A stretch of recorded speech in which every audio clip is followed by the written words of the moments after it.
Hello student, good morning. Student, we are going through our chapter 7, Conservation of the Plant and Animal. Today, we are going to study about some important definition in which first is the ecosystem. All plants, animals and microorganisms in an area along with non-living components like climate, soil, river, deltas, in including form is called ecosystem of that area. किसी भी area के सारे plants, animals और वहां के जो micro organism हैं और उनके साथ साथ में वहां के जो नॉन लिविंग कंपोनेंट है जैसे कि क्लाइमेट, सॉइल, रिवर, डेल्टाज, इन सभी को इंक्लूडिंग रूप से मीन्स लिविंग और नॉन लिविंग जो फैक्टर्स हैं उन सभी को इंक्लूडिंग फॉर्म में वहां उस एरिया का इकोसिस्टम कहा जाता है. Next definition is the red data book. That is important definition. The book which keeps A record of endangered animals.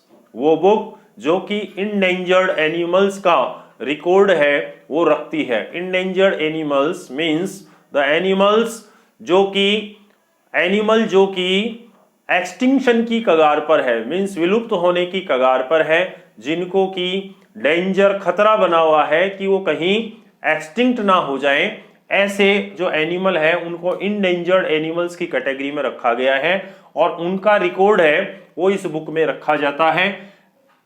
Animals और प्लांट दोनों का रिकॉर्ड इनमें रखा जाता है. It is maintain internationally by an organisation. और इस बुक का जो रिकॉर्ड है वो इंटरनेशनल लेवल पर एक ऑर्गेनाइजेशन के द्वारा मेंटेन किया जाता है. Our next definition is the migration. Some birds fly to far away areas every year during a particular time because of climatic changes. कुछ बर्ड्स हैं वो दूर उड़ जाते हैं, दूर के एरियाज हैं उनमें उड़ जाते हैं हर साल ड्यूरिंग ए पर्टिकुलर टाइम. एक पर्टिकुलर टाइम पर वो दूर उड़ जाते हैं किसी एरिया में बिकॉज ऑफ क्लाइमेटिक चेंजेस. जो बर्ड्स जहां पर रेगुलरली रहते हैं वहां पर क्लाइमेटिक चेंजेस होने के कारण वो बर्ड्स हैं उस जगह को छोड़ देते हैं और लंबी दूरी पर है वो किसी दूसरी जगह जाकर के रहने लग जाते हैं. They fly for laying eggs. वो अपनी जो उड़ान भरते हैं वो एक्चुअल में रीजन है कि वो वहां की सराउंडिंग से अडेप्ट नहीं हो पाते हैं, मतलब वहां की जो कंडीशंस हैं वो उनके अनुकूल नहीं होती है. फॉर एग्जांपल जैसे कि वहां का टेम्परेचर है बहुत ज्यादा नीचे हो जाना, मतलब टेम्परेचर का लो हो जाना, तो सम कंडीशंस जो ऐसी हो जाती हैं उसकी वजह से है वो एक जगह से दूसरी जगह जाते हैं. उसके अलावा रीजन है they fly for laying eggs. वो अपने अंडे देने के लिए दूसरी जगह पर जाते हैं. As the weather in their natural habitat becomes very cold and inhospitable. और उसका कारण ये रहता है कि इस मौसम में उनका जो नेचुरल हैबिटेट है जहां पर कि वो रेगुलर रह रहे हैं वहां का जो वेदर है वो बहुत ज्यादा कोल्ड हो जाता है और साथ में इनहॉस्पिटेबल हो जाता है. इनहॉस्पिटेबल मीन्स वहां के लिए वो वहां का जो वेदर है, क्लाइमेट है, वो उनके लिए टॉलरेटेबल नहीं रहता है.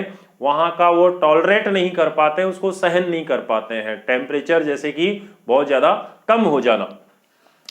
This is called the migration. और इस प्रकार से बर्ड्स का एक जगह से दूसरी जगह पर जाना माइग्रेशन कहलाता है.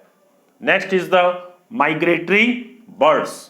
Birds who cover long distances to reach another land are known as migratory birds.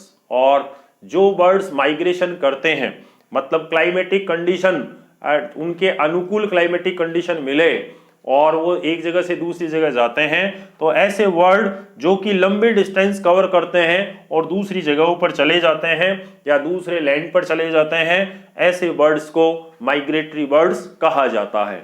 So student, today we have studied some important definition you have to write this definition in your fair notebook, revise it and learn it. Thank you.